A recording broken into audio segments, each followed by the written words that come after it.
All right, well, since I'm in the mood, I figured I'd go ahead and go through exactly what the litany means to me. So, first, it's an admonition, right? I must not fear, which doesn't mean you shouldn't experience fear. It means you must find a way to fear less as often and as quickly as you can. So, when you start to detect that you are feeling something that is causing fear inside of you, you acknowledge it and realize it. Because otherwise, you can't do the rest of the litany. So, I must not fear means, well, okay, this is the general title of the whole thing. The goal is to reduce my fear because it's an undesirable thing. Fear is the mind killer. Your mind freezes when you are fearful of something. It's programmed into you from your ancient evolution. It keeps you from getting eaten by snakes and tigers. You can freeze and hope that you are hidden and not detected because the predator that is coming after you is more motion based, and a lot of organisms over the past survived because they had a fear instinct programmed into them that allowed them to lock up rather than panic and run. And that's the other default response, right? Is to panic and get the heck out of Dodge. But you can't think through this process. Fear is the mind killer. Fear is the little death that brings total obliteration. And this is very true because we don't have to worry about getting eaten by giant predators so much anymore. The only real predator for man is man.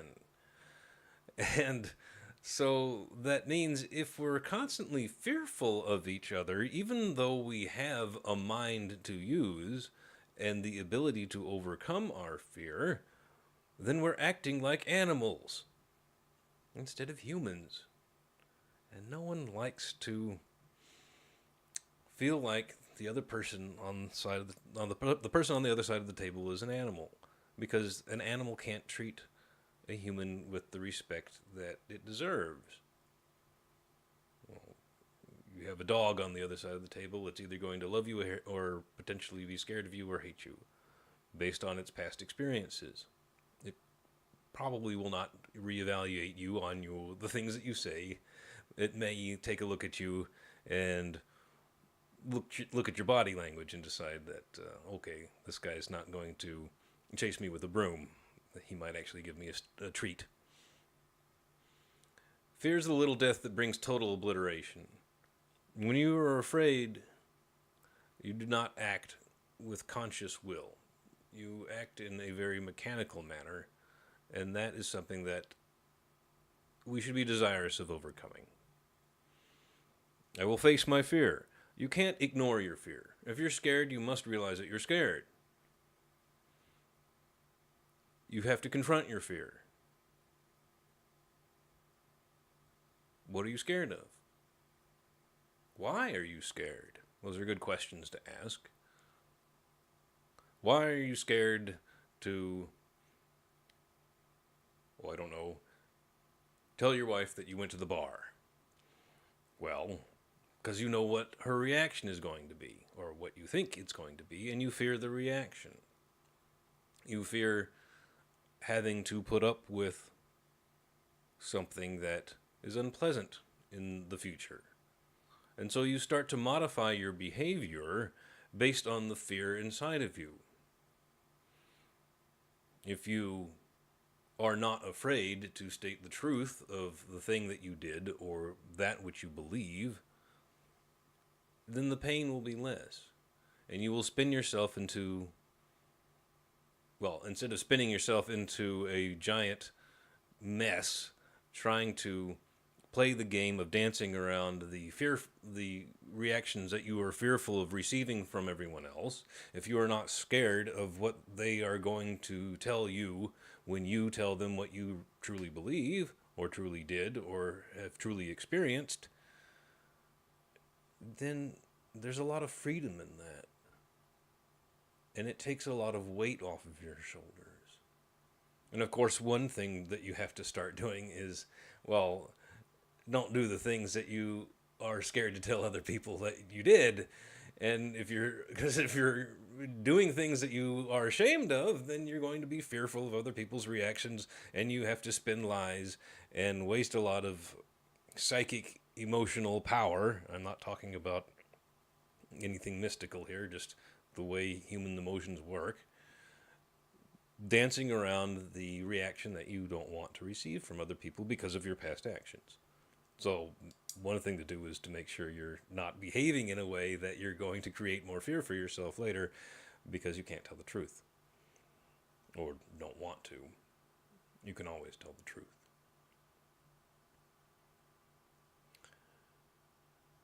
I will face my fear. I will permit it to pass over me and through me.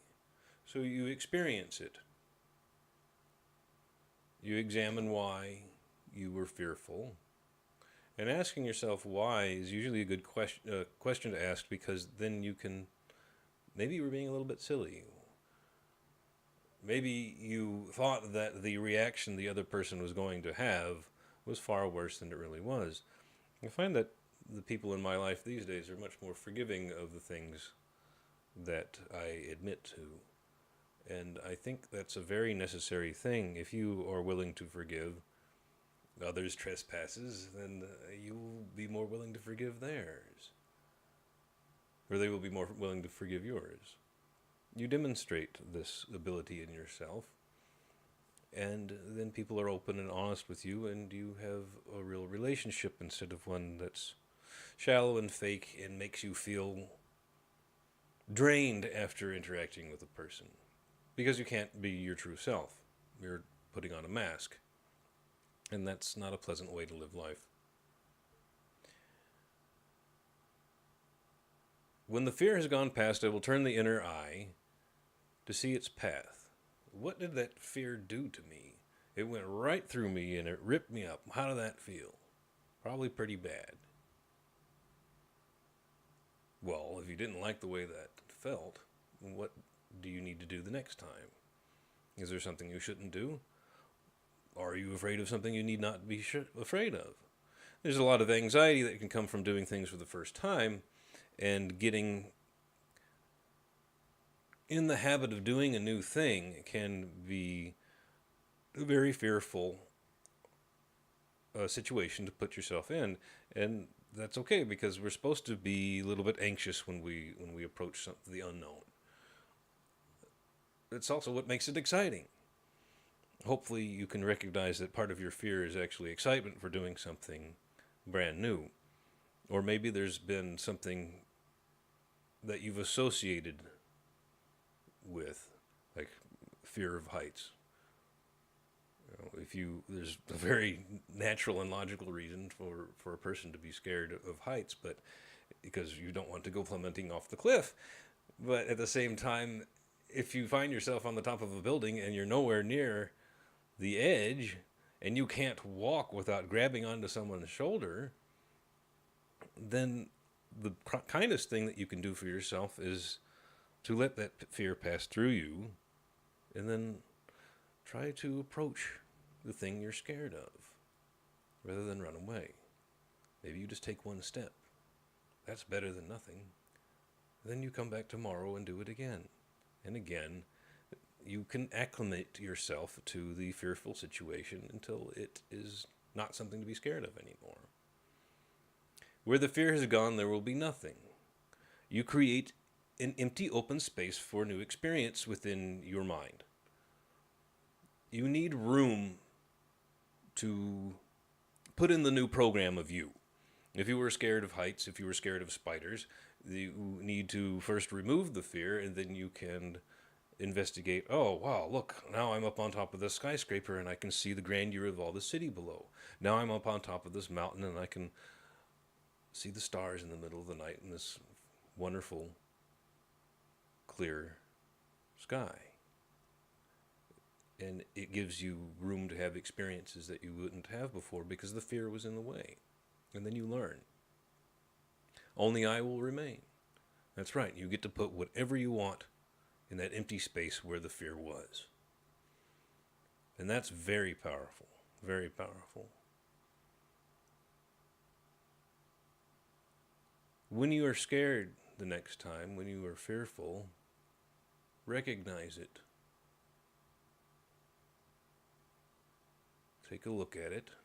Ask yourself why.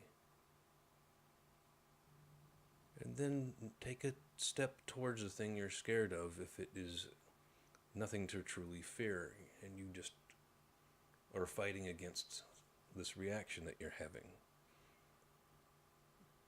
That is the magic and the wonder of the mind that God gave you. Because there's really only one thing to fear, and that's Him. Don't fear other men. Fear the wrath that will come down if we don't all share our own version of the truth with everyone else. Don't be scared. Don't let other men bully you. You know what the right thing is to do. Approach that, and the fear will be removed from you.